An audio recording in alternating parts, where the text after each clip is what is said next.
Hey there, welcome to this beginner-friendly tutorial where I'll walk you step by step through how to remove the view-only restriction in Google Sheets on your computer.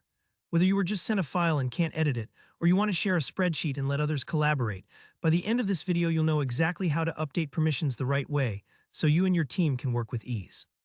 Let's jump right in and get started. First, open up your Google Sheet and head to the very top right corner of the screen. Here you'll see a button labeled Share. It usually stands out in blue. Give that a click. Google puts a lot of the permissions behind this button, so this is really the hub for managing who can do what in your document. If you ever get confused about who can edit, view, or comment, this is always the place you return to.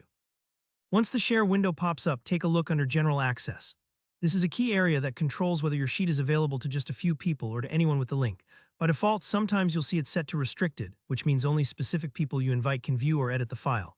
If your document is set to viewer access only, that's why you might not be able to type, change, or even adjust a single thing. Super frustrating when you need to get work done. If you want to remove the view-only mode for yourself or for someone else, you have a couple of options depending on what you want.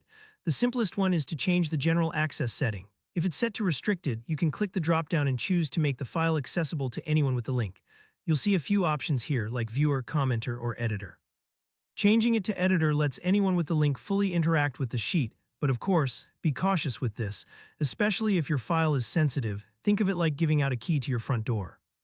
But let's say instead you want to keep things secure and only share with certain people. You can specifically add the email address of the person you want to give editing rights to. There's an area labeled Add People and their email, and as soon as you do, you'll see a drop-down right next to their name. Here, where you pick what level they get, viewer, commenter, or editor. To remove view only, change this to editor.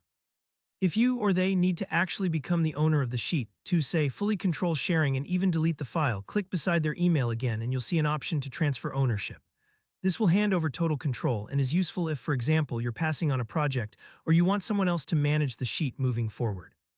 Remember, sometimes these updates can take a few moments to process, so if someone doesn't see their new access right away, just give it a bit. The gears are just turning behind the scenes.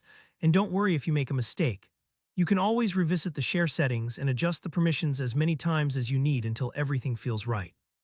And that's it. You've now learned how to remove view only in Google Sheets and confidently manage editing access on your PC. If this helped you out, don't forget to hit that like button and drop any questions you have in the comments. I'm always here to help you troubleshoot. Be sure to subscribe if you want more easy-to-follow tech tutorials just like this. Thanks so much for watching, and I'll see you in the next one.